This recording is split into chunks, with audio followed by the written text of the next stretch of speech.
But I'm back on the apps, and I am not having fun. Look at little Goblin Jr. Gonna cry? You know, like, of course there's days, like, when you're single and you don't have a roster, you're not interested in, of course there's gonna be days where you're feeling lonely and you're like, damn, if I wish I had somebody, because you know what? Maybe I won't have to take out the trash by myself. Maybe I don't have to walk my dog 3 times a day by myself. Maybe I don't have to go get my oil change and get robbed because the guy's gonna tell me some other things I'm by myself. Oh, okay. Maybe. Of course there's those days. But finding that peace within yourself and not being interested in anyone comes with so much peace and strength too.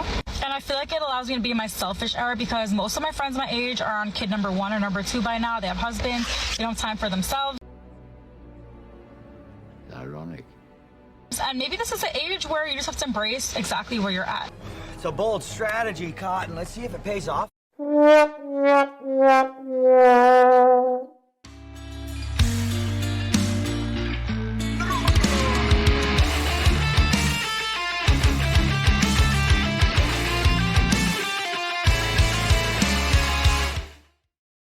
Ladies and gentlemen, welcome back to the channel and welcome back to another episode of Women Dating Over 30. We did one of those episodes I think a week ago, and it turns out that up to date they still haven't managed to date correctly, right? These women, maybe you thought, hey, Hidan hasn't posted about women dating over 30 in quite a few days, maybe they have figured out how to pick good men. Not the case, gentlemen. So let's get started and let's see what is keeping these beautiful ladies single. So I'm back on the apps. That means I'm back on TikTok too. So if you like my face, just follow me. I won't. But I don't know why they say I just got back on the dating apps when in reality they never left. All right, just because you went to sleep and you didn't receive instant gratification from social apps for 7 hours, that doesn't mean you were out of the dating apps. All right, they never leave. I'm fun sometimes. But I'm back on the apps, and I am not having fun. I'm seeing guys that I've went out with before, and they're matching with me, like trying to match with me. Like mostly on Hinge, like you see, right? You see the comments, and they're like, "Oh, you're so gorgeous." Da, da, da. I'm like, "You have my number. You know me. We went out, and it didn't work. I don't understand why you're liking me again." Because they want to smash. The answer.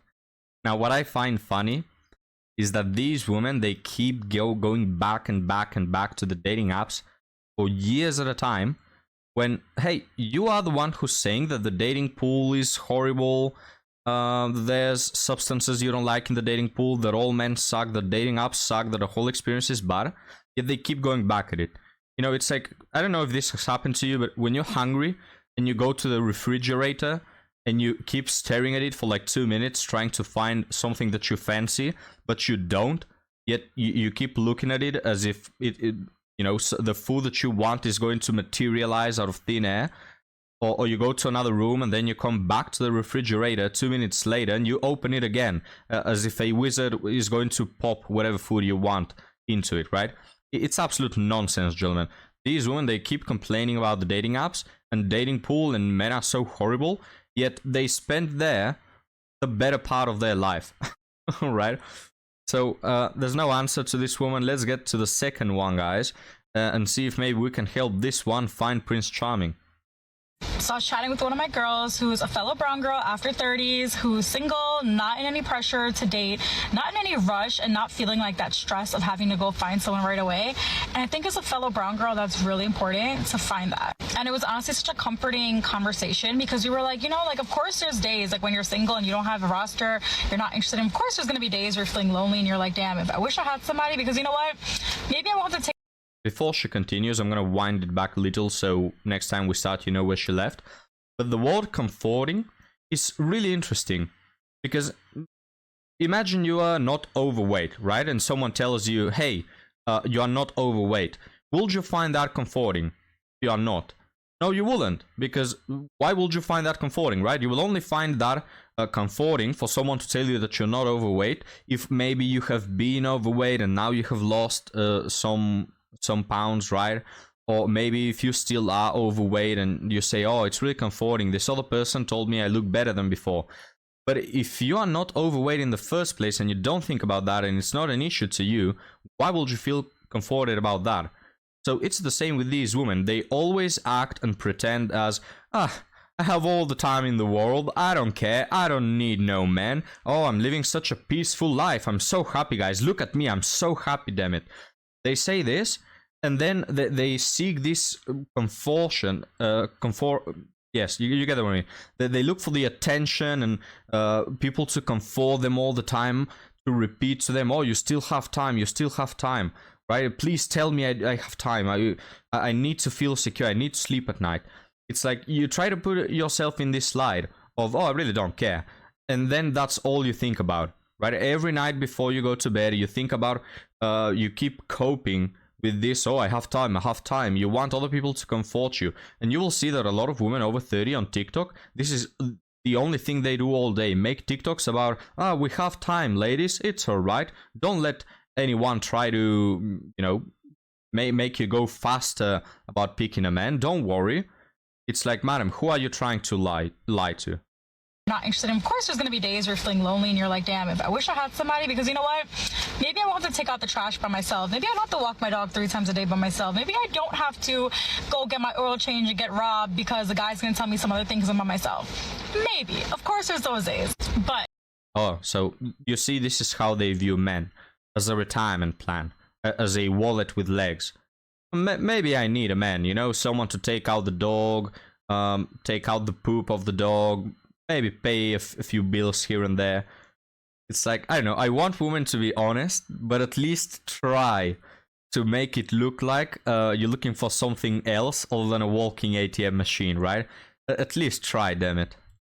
Finding that peace within yourself and not being interested in anyone comes with so much peace and strength too. And I feel like it allows me to be in my selfish era because most of my friends my age are on kid number 1 or number 2 by now. They have husbands, they don't have time for themselves. And maybe this is the age where you just have to embrace exactly where you're at. So yeah, maybe I am in a 1-bedroom apartment with my dog still, living our best little life. Maybe it is really silent. There's no kids running around making noises. There's no man trying to talk to me. And as much as I can't wait. Yeah, again, notice how they view men. It's like, if men could be slaves that just fulfill their work and pay the bills, fix things around the house, and don't talk to me, other than when I need to spill the tea about some bullcrap he doesn't even care about in the first place. If men could just be that, right? If, the world will be beautiful, wouldn't it, gentlemen? If men were just to be little docile slaves that do, satisfy all our demands and have no opinion of their own, it will be an utopia. You're looking at this video, right? And if you're a man, it's like, wow, what a horrible, horrible dating option. She views me only for the good things I can do for her. So in me, she only sees a better version of herself, right? She sees herself in a better position because of me. That's all I matter for her. And when it comes to me, oh, I don't want him to bother me or to have his demands or to require something in return. She even mentions children, like they're no annoying children running around making noises. It's like, damn, what a selfish, self-absorbed a-hole of a woman, guys. To be able to wake up, make breakfast for my children, set them off to school, go to Pilates, because my husband's going to be the type that I'm going to be a stay-at-home mom and run my own work business from home and stuff. But the beauty of right now is being able to just breathe, to pick up and leave, to do what I want to do, to focus on myself. If I want to get a job now after having a job for 5 years and I want to spend my energy building somewhere else, I can do that. If I want to go to the gym for 2-3 hours after even working, I can do that. As long as my dog is walking in between though. But there are so many brown women who just don't even have the time and the patience to find this within themselves and find that happiness alone, because you're just so stressed out with finding the right person or settling down with someone because they're getting stressed in their family. They're feeling like they're behind in their life because they're friends. And the message for you ladies, embrace exactly where you are at. Of course, you'll have your moments because that's normal, but embrace where you're at while you're there and everything just changes. And if this Guys, I hate this philosophy, as you well know, of embracing yourselves all the time. This sort of, take the chill pill. Don't worry about it. You have time. Embrace yourself. All this is just another word for be comfortable. You know, wherever you are in life, just be comfortable all the time. Don't care about nothing. And we can clearly see that it just doesn't work. All right, you've been following that philosophy all your life, and we can see that you're stressing out about your age, that you're comparing yourself to your other friends who are already having their second child. We can see it. You're not a happy person, all right? It's just, look, there's something to be said about being on the opposite, where you are stressing all the time, you live in anxiety all the time because you're non-stop challenging yourself, you expect more out of yourself than you can possibly achieve, all right? And I see people struggle with that too. Nobody's telling you that you should be judging yourself and criticizing yourself all the time. But don't go to the other effing extreme that is just being comfortable all the time. That is the thing that women want to follow. They want to think that they have all the time in the world. They want to think that no one will judge them at any point in their life for what they have been doing. You know, oh, my perfect man will sweep me off my feet. It doesn't matter, I'm 35 with 2 children and I have a triple-digit body count. It's like they want to follow this philosophy in which everything is allowed, and the universe is about you all the time. And again, as mentioned, it just clearly doesn't work. These women are extremely unhappy because they have been postponing the time to make an effing decision for 15 years, and now, you know, the consequences of their own actions knock on the door. But gentlemen, let's move on to our last TikTok. We have a bull enthusiast over here with a lot of tattoos. So let me just pull that up so you can see. Oh crap! Production, please. What are you doing? Right? Production. What is this? Man, I'm gonna kick this guy. Damn it. Production. All right. Let's watch. I'm gonna kick this guy. I tell you. I think truly the craziest thing about life is having rose-colored glasses when it comes to men or just someone that you like, because sometimes that person that you're so like infatuated with, the qualities that they possess, it's like, why the fuck would you want that as your long-term soulmate? I was with a guy for 4 years who said my social anxiety was weird and literally beat down every single quality that I love about myself that he hated. Meanwhile, he would literally put his friends on a silver platter, like worship the ground that they walked on, while they all were obsessed with me in my DMs. Why the fuck did I want that as my long-term soulmate? The guy I literally lost my virginity to, that I was like so in love with, was a serial cheater. Like, he would literally like fucking mess around with the homeless woman down the street if he could. He fucked up my friends. Why the fuck did I want that as my long-term soulmate? Another guy I was completely infatuated with.